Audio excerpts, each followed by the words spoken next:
You're watching Camnet TV, not just another channel. Welcome to the Camnet TV main news with Banda Tandiwe, the headlines. Poultry industry records 30% loss in the first half of 2020. Government spends $104 million on modernizing water and sanitation in Luanshya. Over 3,000 people acquire NRCs in the ongoing Mobile Nations Registration Issuance exercise. In international news, parents in South Africa urged to return pupils to the classroom as schools open. In sports news, FAS assembles 100 youths for under 15 talent identification. Do stay with us as we return with more news stories. Msika is here. We have you all covered with just 150 kwacha. You can advertise every day from 17 hours to 18 hours. For a 30-second ad, get the benefit of selling your products and services on Msika. For more details, call our marketing department on +260 953 995099 +260 962 444-726 or +260 971 177-467. Email us on info@camnettvafrica.com. Terms and conditions apply. Are you a filmmaker? Well, you are exactly what we're looking for. Camnet TV is calling on local filmmakers. For more details, you can visit our headquarters in Ibex Hill next to Hilltop Hospital. Contact us on 0972 277467 or 0962 444 726. Camnet TV. Not just another channel. Hello, Camnet TV viewers. I'm your pastor, Pastor Moses Chuluba. On the 24th of August 2020, I'll be hosting the UPND President, Mr. Hakainde Hichilema, on national matters at 2030. Please make a date with me. Contributions will be by Skype and Zoom. You can also text. We hope to see you there. God richly bless you. May God bless Zambia.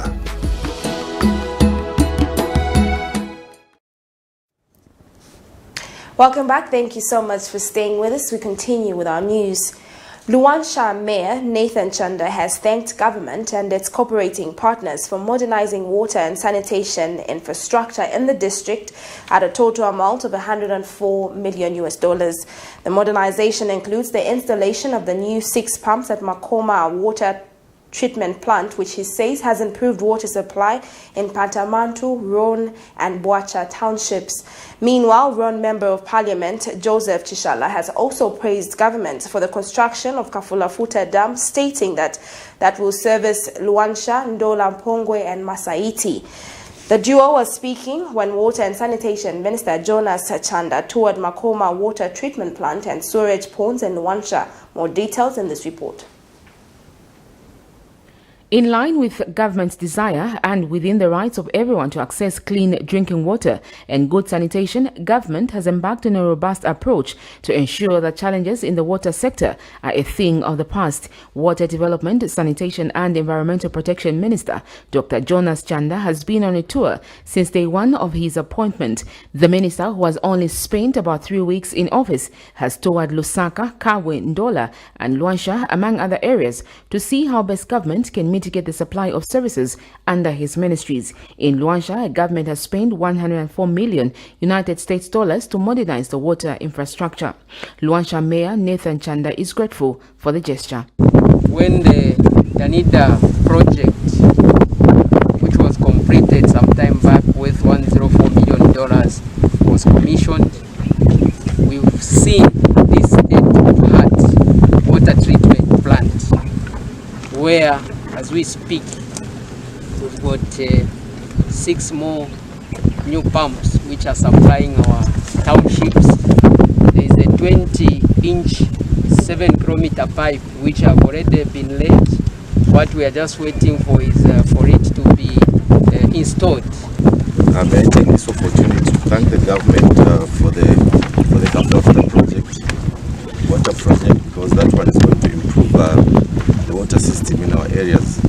But for that, Minister, may I take this opportunity again to appeal to you that, provided that you are going to give us that adequate water, we've got a dilapidated pipework in our community. For instance, the sewer system is an odd system whereby it's blocked, and at the same time, it's a system that requires an upgrade. Meanwhile, Water Development Minister Dr. Jonas Chanda says Luanshya is currently receiving 45,000 cubic meters of water per day. In additional 100,000 cubic waters of clean water will be pumped into the district with the completion of the ongoing $450 million United States Kaflafuta water supply system project. I just want to assure you, that part of my reason for touring the Copper Belt various projects is in line with what His Excellency the President Edgar Chagwarunga has always emphasized, which is in line with our 7th National Development Plan, Vision 2030, that Zambian citizens, including the citizens of Luanshya, they deserve access to clean and safe water as well as sanitation services. Sharon Kalimbola, Camnet News, Lusaka. The Poultry Association of Zambia has charged that the closure of tourism spots such as restaurants and hotels has seen a reduced demand of birds such as chickens, resulting in a 30% reduction. Now, in an interview with Camnet TV, PAZ Executive Manager Dominic Chanda explains that the suspension of social events such as wedding as a measure to stop the spread of COVID-19 affected its domestic market. Mr. Chanda is, however, hopeful that despite the shortfalls experienced in the first half of 2020, the farmers can pull out of this negative situation. Let's get the details in this report. The poultry industry is sometimes called God lying idle, but this can only actualize once proper investment is put in. Many people have ventured into poultry with different bird species such as quails and chickens. Poultry farming has the potential to eliminate hunger through the creation of employment. The sector has, however, not been spared with the challenges such as high cost of feed and vaccine. To top it up, the effects of COVID-19 pandemic. Dominic Chanda is Poultry Association of Zambia Executive Manager, who explains why. Closure of the hotels and tourism sector specifically has had a negative impact on the industry. As you may be aware, I think poultry production is mainly dominated by the broiler subsector. And out of that broiler subsector, we have ranges of farmers that actually grow chickens, the majority of them being the small and medium, including the large scale. Then you have also the small number of farmers that grow chickens who are categorized as commercial and also corporates. The commercial and corporates, I think these are the ones that have been affected mostly in the sense that their production goes through the abattoirs where value is added, and they sell chickens either as frozen chickens that you see in the chain stores, through the fast food markets where you go and buy chicken and chips, and through hotels and lodges. So when the COVID-19 was announced as the first case in Zambia, I think there was a lot of fear amongst the citizens, and people could not go to the mall to go and eat.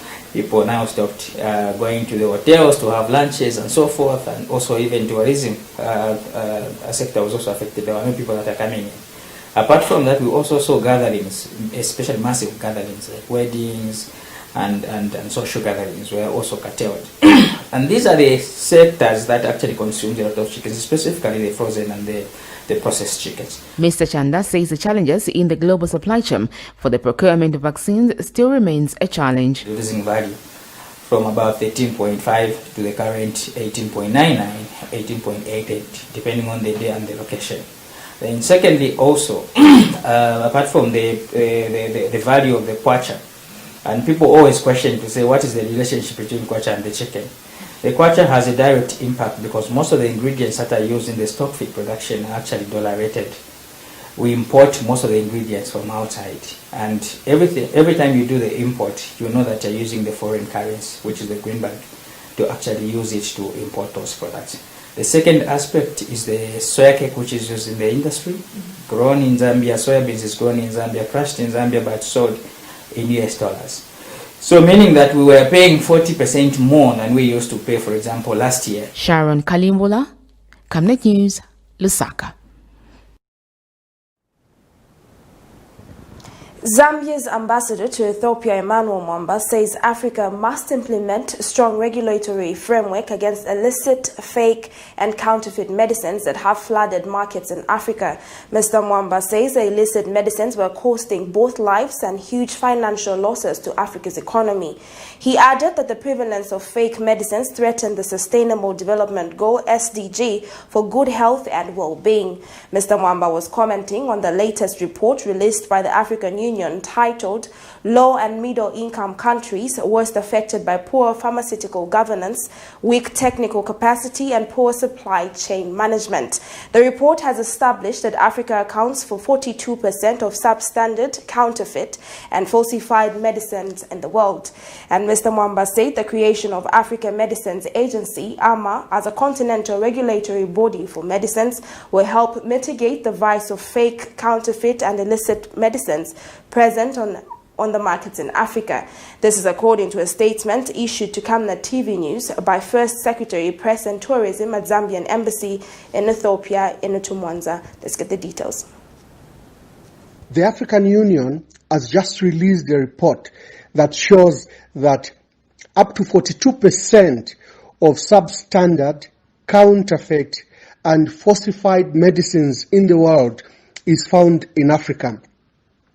This is a matter of great concern to us because it shows that lives are being lost because people are taking fake medicines and governments are spending huge sums of money on buying medicines that end up to be counterfeit and ineffective. This, in our view, has threatened the achievement of Sustainable Development Goals, especially the one for good health and well-being. It is important, therefore, for member states, including Zambia, to implement very strong regulatory framework against illicit, fake, or counterfeit medicines that have flooded markets in Africa, including Zambia. Government, through the Ministry of Health, has announced that it has added more treatment plans which have yielded tremendous outcomes. Health Minister Permanent Secretary Dr. Kennedy Malama says government has added more drugs and another level of care with plasmapheresis, similar to dialysis, to treat people. Dr. Malama says the new modem has seen a lot of critically ill patients recover and are doing well. Meanwhile, the country has recorded 66 new COVID cases, 34 on oxygen, 2 on ventilators in ICU, making cumulative total of 11,148. More in this report. Although COVID-19 has no cure yet, government has continued to mount a multi-sectoral response on a scalable plan. In comparison with what is happening in the region and across the globe, the country's Ministry of Health has come up with adjustable interventions to protect the health of Zambians. It's important to amplify that Zambia continues to mount a COVID-19 multi-sectoral response underpinned on a scalable plan. We continue to review the situation every day, compare what is happening in the region and globally, and come up with adjustable interventions to protect the health of Zambians. COVID-19, as you may be aware, has no specific treatment. Nevertheless, supportive treatment must be given to symptomatic individuals to maximize favorable outcomes.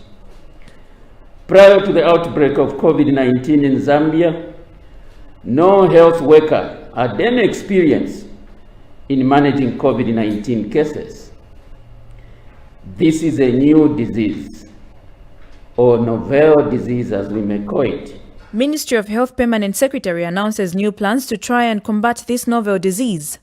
Our experience as the health sector in managing other diseases has provided invaluable information, skills, and knowledge to enable us to manage COVID-19. Furthermore, as part of the international community, we've adopted treatment guidelines and regimens and best practices that are being used around the world and adapted to the Zambian situation. This so far has worked well, and we would like to assure the Zambians that the patient outcomes we are seeing in our country, in our various treatment centers, compares favorably with those you see in other settings, including better resourced settings. Meanwhile, the country has recorded 66 new COVID cases out of 346 tests done. 61 people are admitted to Levi Mwanawasa Hospital. 34 are on oxygen, while 2 in the ICU. Across Zambia, 38 people have been hospitalized, with 19 on oxygen. Fortunately, no death has been recorded in the last 24 hours. Cumulatively, the number of COVID cases is at 11,148. Reporting for Camnet Television in Lusaka, Zambia, Namwenga Mwenga. And in other news, a medical doctor in Katete district of Eastern Province has charged that the implementation of National Health Insurance Scheme has improved service delivery by cautioning the burden to access health services such as highly sophisticated and costly surgeries. Dr. Lalik Banda, a medical superintendent at St. Francis Mission Hospital, has disclosed that for 71 years the hospital has been in existence. It has depended on government funding and goodwill of well wishers to provide medicines and other medical supplies to the people of Katete district, whose majority are the poor. Dr. Banda says the establishment of National Health Insurance Management Authority, which oversees the National Health Insurance Scheme, has made it easier for St. Francis to provide quality healthcare services. He said this when the Health Professions Council of Zambia, HPCZ, visited the hospital to appreciate the provision of healthcare services at the facility. Let's get the details. We have so far received an advance payment from NEMA, and also we have made claims, and NEMA has actually deposited money in the hospital accounts. This has gone a long way in covering the services that we need, the procurement of medicines and the other medical supplies. So it has improved the service that we are providing to the people. St. Francis, for the 71 years of existence, has not charged any fees to the public. But we've been getting resources from government and giving out to service to the people. So I think we can't say this service is free because somebody is paying for it. In this case, government was paying for it. The majority of the people in a low-income district like Katete, majority of the people are poor, but there are few that can contribute to actually provision of health services. Health services are expensive and they need funding to run. So this has worked well for us, and St. Francis has been able to provide, for instance, knee replacement surgeries, hip replacement surgeries, and those are very costly. They have just depended on the well-wishers. So this now we are able to forward them to NEMA so that we can continue providing that service for those that will need it. Meanwhile, HPCZ Registrar and Chief Executive Officer Wembia Walia has commended NEMA for making advance payments as well as honoring claims by the health facilities, which has made possible the provision of services that meet the set standards. The National Health Insurance Act stipulates that NEMA shall only accredit health facilities licensed by HPCZ. Mr. Walia says such initiatives build confidence in health systems and help to supplement the Zambian government's agenda of universal health coverage. Let's get the details. We want to commend NEMA for the job that they are doing in honoring the claims that are being made whenever a service is provided at the health facility.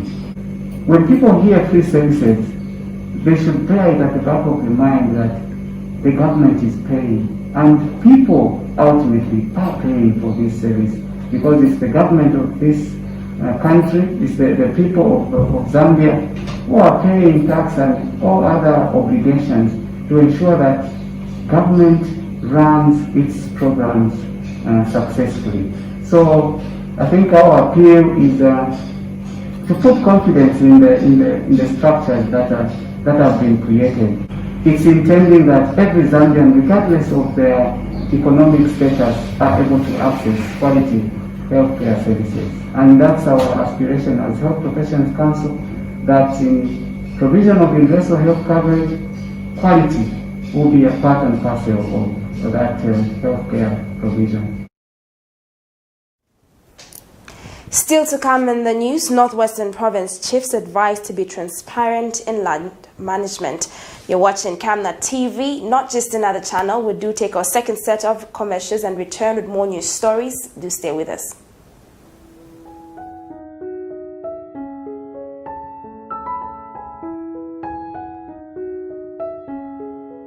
I have used Oracle Pure Glycerin for 2 years now. It has really worked for me. It has cleared all the black spots on my face. It has restored my skin beauty. It also smoothens the skin. Try Oracle Pure Glycerin for perfect skin. If it's not Oracle Glycerin, then it's not pure glycerin. Stay home, stay safe. Times have changed. With the advent of the coronavirus, Lusaka Water Supply and Sanitation Company would like to advise its esteemed customers to avoid visiting crowded places. You don't have to move to pay your water bill. You can do it in the convenience of your home. You can pay your water bills through Zanaco Zapit, Stanbic Bank, Standard Chartered Bank, and FNB. You can also use Airtel, MTN, and Zamtel Kwacha mobile money transfer services. For any inquiries to report a fault, please contact our customer service on +260 211 251 571, +260 975 618 618, and toll-free line 5957, Zamtel only. You can also simply email customerservice@lwsc.com. This public announcement is brought to you by the Lusaka Water Supply and Sanitation Company. Water is life. Sanitation is health. Hello, Camnet TV viewers. I'm your pastor, Pastor Moses Chuluba. On the 24th of August 2020, I'll be hosting the UPND President, Mr. Hakainde Hichilema, on national matters at 2030. Please make a date with me.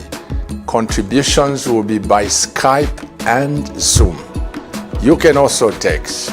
We hope to see you there. God richly bless you. May God bless Zambia.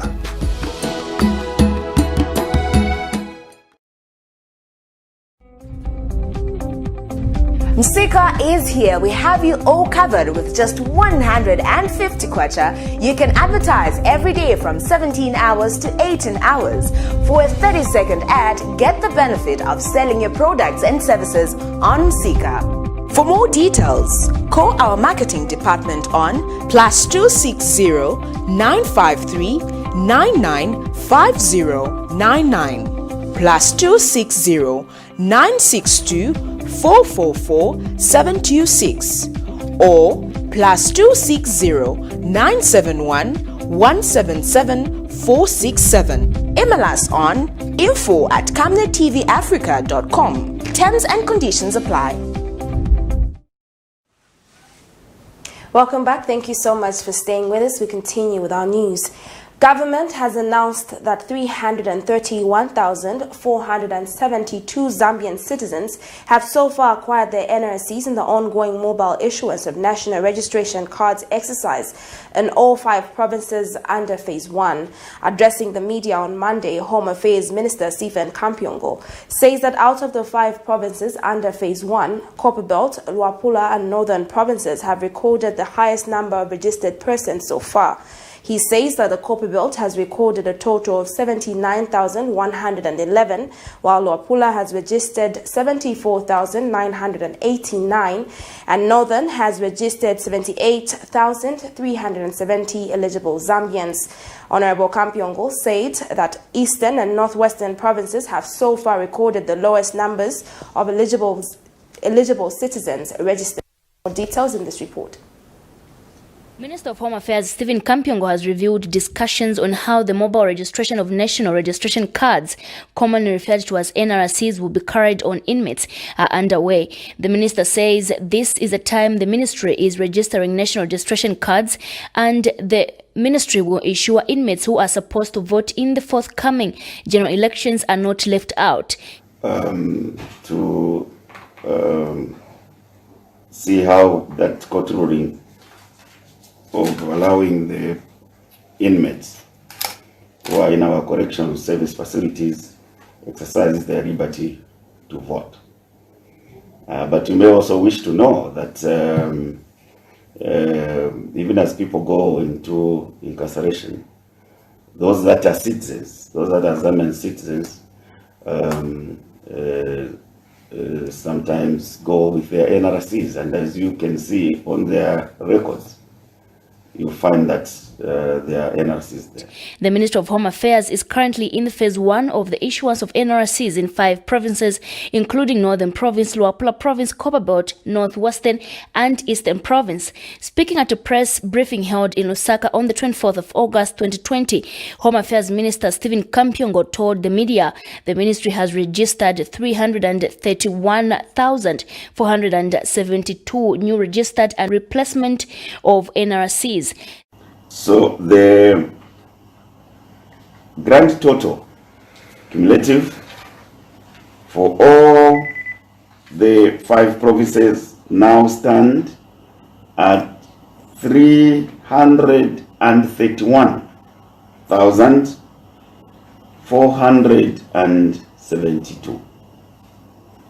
331,472.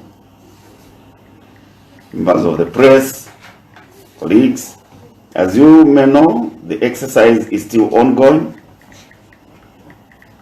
Even as we intensify preparations for the phase 2 of the mobile registration exercise, which kicks off on the 1st of September 2020 in southern, western, central, and Muchinga provinces, as well as Lusaka province. As I conclude this short brief, I can only urge all eligible persons who live in provinces that are in the first phase to take advantage of the ongoing exercise. The minister reviewed the second phase of the mobile issuance of NRCs begins on the 1st of September this year. Stephen Kampyongo further called on citizens in provinces that are in phase 1 to take advantage of this process and get their national registration cards. Constance Mwemba reporting for Camnet TV News, Lusaka. Patriotic Front Lukanshya aspiring Member of Parliament Davis Malenga has defected to the United Party for National Development UPND after his candidature was rejected. Davis Malenga, who until today has been a staunch supporter of the ruling Patriotic Front, has assured the opposition UPND that he has no intentions of defecting from the UPND. Mr. Malenga told members of the press that he believes the opposition UPND has the best ideas which will lead the country to greatness. Speaking at the same event, UPND chairperson for elections Gary Nkombo has called on all Zambians to feel free and join the opposition party. Let's get the details.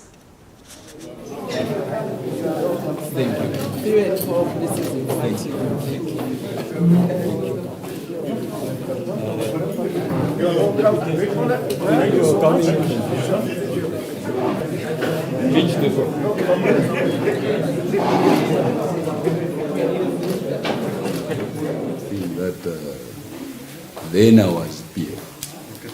I'm no longer PF. Supposing PF had not adopted it, you know, politics is about principle. I have already joined UPND and I'm not turning back to anything. So I'm UPND, so I'm no longer PF. That's it. So I'm done. It's closed. New Hope Movement for Multi-Party Democracy, MMD, has warned Raphael Nakachinda from issuing false statements about the party. MMD National Secretary Elizabeth Chitika says Nakachinda has no right to issue statements on MMD because he is an expelled member of the party. Raphael Nakachinda on Sunday held a press conference informing members of the general public that MMD party will not file any candidates in the forthcoming by-elections due to party wrangles. Let's get more on these details. The only string, ladies and gentlemen, that is keeping Nakachinda out of jail is the PF string, and it is weakening by the day. New Hope Movement for Multi-Party Democracy (MMD) has distanced itself from the statement issued by Raphael Nakachinda that MMD will not field a candidate for the forthcoming Lukasha and Mwansabombwe by-elections, but will rally behind the ruling Patriotic Front (PF). Sunday, 23rd August, MMD's Nakachinda revealed the MMD party has resolved not to field in any candidate because of the party wrangles. During a press briefing held in Lusaka, Nakachinda said the MMD leadership directed its members to rally behind all Patriotic Front candidates in all by-elections. Monday the 24th, MMD members of the National Executive Committee disputed Nakachinda's statement and challenged the Patriotic Front to distance themselves on this matter. The National Executive Committee National Secretary Elizabeth Chitika, during a press briefing, told members of the press Nakachinda will soon swallow his words. On the other hand, we wish to warn the PF about these so-called endorsements from Nakachinda. Everyone can see that all that Nakachinda is doing is putting up a dance, as this name seems to suggest. As this name seems to suggest for them. Akalela and Imfunkutu, Eshaleshana, as we say in my language, in Wapula. But it is for the people or for the PF to continue, but this is all for the PF to continue to pay him for his dances while their own members remain without help. Yes. He has a lot of dancing to do, pressmen and women. He has a lot of dancing to do. Remember, he has a bill of fees to pay in excess of 3 million for wasting the party's time for 3 years. So achijale chinda. Ms. Chitika noted Raphael Nakachinda is not in the New Hope Movement for Multi-Party Democracy, as he remains expelled from the party and has no right to speak about the party. When asked whether they consider going back to court, this was their response. We want him to hang himself, so just give us time. Thank you.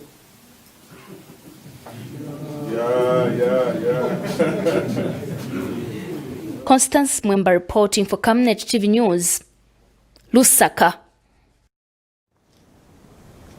And in other news, Northwestern Province Permanent Secretary Rilis Manjimela has called on chiefs in the province to be more proactive, transparent and more accountable in land protection. Speaking today when he officially opened the Northwestern Province Chiefs Indaba and Solwezi, Mr. Manjimela said traditional leaders have a big role to play in land environmental protection. Meanwhile, His Royal Highness Senior Chief Mujimanzovu of the Kaunde-speaking people of Mushandano district has called on government through the Ministry of Mines and Natural Resources with immediate effect to put up a deliberate policy which will provide first priority to local people in benefiting from the mining activities that are taking place in the province. Senior Chief Mujimanzovu explained despite Northwestern Province having a burden of natural resources, government is taking away all resources and people are remaining in poverty. This year's Northwestern Provincial Chiefs Indaba is under the theme Land, Environment and Accountable Mines. 12 scatter families from Kawama area in Luanshya have received aid from Luanshya Municipal Council after they were evicted from their homes following a court order obtained by the farm owner. Luanshya Mayor Nathan Chanda broke the news about the development during a meeting with the affected families. Mr. Chanda said the eviction of 12 families from their homes is being treated as a disaster by the council. He pointed out that families, which include women and children, should not be allowed to spend nights in the cold after the owner of the land they settled on for years without papers suddenly emerged and started threatening them as squatters who encroached on his private property. Kawama Ward Councillor Stanislas Chongo urged the members of the affected families to be patient and cooperate with the local authorities as they are trying everything possible to ensure that all the laid down procedures to make them the legal owners of the land are adhered to. Let's get the details. The Rwanda Municipal Council has to the aid of the 12 families who have been evicted from the land on which they have been living for some years after somebody merged and claimed ownership and got a court order to evict them. So what happened is the council planning department and His Worship the Mayor, Mr. Nathan Chandawale, have been talking to this gentleman, Mr. The owner of the land, and he's been adamant that he wants the people leave the land, and we tried as the council to ask for him to extend their stay, but he refused and got a court order. So what has happened is the mayor and the council, they've that these people are going to build their houses, and the process has started to formalize the ownership of them. We do take our last set of commercials and return with our international and sports news. Keep watching Camnet TV.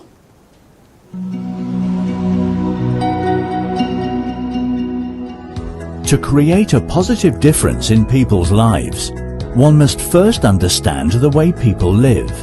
At Savenda, we're here for our community, our partners, and our future, as a nation and as a continent. Back in 1997, we decided we were going to create this family journey into a bigger opportunity, and created a business called Savenda, which meant save nations to develop Africa. It's always important to give back to the people. The government cannot do everything, but as business entities, we'll be able to reach a lot of people. From our humble beginnings in the telecoms and mining sectors to our work in energy and development projects, we know how important it is to be true to our roots. Our services have to be diversified so that we don't depend on one income stream. Back in the village, I was growing up hunting and doing everything that a village boy would like to do. When you're hunting, you don't depend on one trap, for example. You have to have many traps. So those survival skills brought into the business created opportunities that we learned from a young age that you can't survive with just one product. Savenda Group involves Savenda Management, which is a consulting, Savenda Express, which is a corporate branding company, Savenda Electric, which is a manufacturer of energy-saving bulbs, Savenda General Insurance, which is a general insurance company, Savenda Fresh Produce, Cyber Africa, which is a center for just dealing with cyber security. Now, Savenda is combining local knowledge with international expertise. It's time to be a part of Zambia's rising success and Africa's exciting future. We are a gateway into Africa, and now we are praying with global companies who are coming to Zambia for opportunities and to look for companies that are homegrown, and we are proud to be one of those.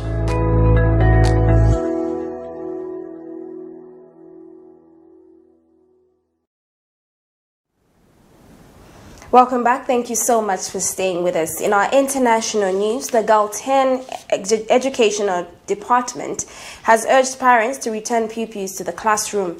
All grades except 5 and 8 made their way back to school this morning. Some arrived for the first time since the lockdown began in March. Learners returned to school following the 4-week break, which began on the 27th of July. SABC has more details in this report. On level 2, and we saw much of the economy reopening Pupils returned to the classroom this morning, sometimes for the first time since March this year, under really different circumstances. We're here this morning at the Rosebank Primary School here in the north of Johannesburg, where students returned. We saw them this morning entering with masks, getting their temperatures checked, as well as being sanitized as they entered into the classroom. With me to speak more about what the response has been like from parents as well as students and teachers as well is the principal of the school. Thank you so much for speaking to us. Let's start with, how has been the response this morning? Have you seen most of your grades returning? And how's the classroom looking this morning? So we had all our grades returning this morning. We applied for deviation from the phased-in dates that were published in the Gazette, and we received approval. So we've got all our grade R's to grade 7s back. But we are following an alternate week timetable where only half the school is present at any one time. The children are very excited to be back, especially the grade R's and the grade 1s. I got a good morning from a lot of them. Even though you can't see their mouths smiling, you can see by their eyes there's a bit of a sparkle in their eyes, so they seem very happy to be back. Parents, I think, also very excited for their children to be back, because it's been a long time since March with no schooling. What are some of the measures that were put into place to ensure that the school is COVID-19 ready and ensure everyone's safe? So for breaks, we've marked the field where each child has been given a certain area that they can stand, stretch and eat their lunch, and also get a little bit of fresh air and sunshine from the classroom. We've marked corridors for social distancing. We have one child per desk in the classrooms. So following the alternate week with only half a class present at any one time, we're able to ensure that the social distancing is adhered to within the classrooms as well. We know children, especially your grade R's and grade 1s, they're very sociable beings. They're used to kind of interaction and physical contact as well. What is the alternative in a way to ensure that they still feel that kind of, fun around with their friends while not feel completely isolated? So I witnessed something very sweet the other day when the grade R's were here before we had the second break. And the games where they were playing that, but without actually touching each other. So little children are amazing beings. They adapt, and they seem to have adapted very well to the environment, and they just keep going. It's actually been an amazing sight to see. Thank you so much. That was the principal of the Rosebank Primary School speaking to us about day one back here at the school as most grades return to the classroom. Talking through some of the alternatives that they've put into place to ensure that the school is COVID-19 ready and that everyone... We're now going to our sports news.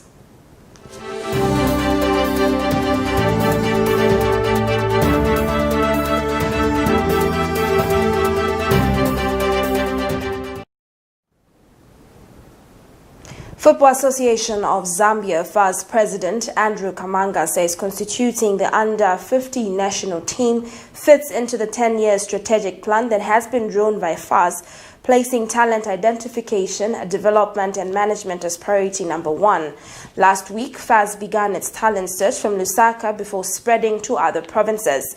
In this regard, Kamanga has revealed that over 100 boys have been assembled for the Lusaka stream that are being screened by a dedicated team of coaches and talented scouts. The boys are drawn from under 14 and 16 leagues that were started last year. That sports news story brings us to the end of the news, but before we go, a recap of the headlines. Poultry industry records 30% loss in the first half of 2020. Government spends $104 million on modernizing water and sanitation in Luanshya. Over 3,000 people acquire NRSCs in the ongoing mobile national registration issuance exercise. In international news, parents in South Africa urged to return pupils to the classroom as schools open. And in sports news, FAS assembles 100 youths for under 15 talent identification. Our Camnet verse for the day is coming from the book of Colossians 3, verse 15, and it reads, Give me the courage I need to tell others about you so that they may also have peace with God and peace from God. Thank you so much for joining me on the Camnet TV main news. My name is Bandat Handiwe. Thank you so much for watching. God bless you.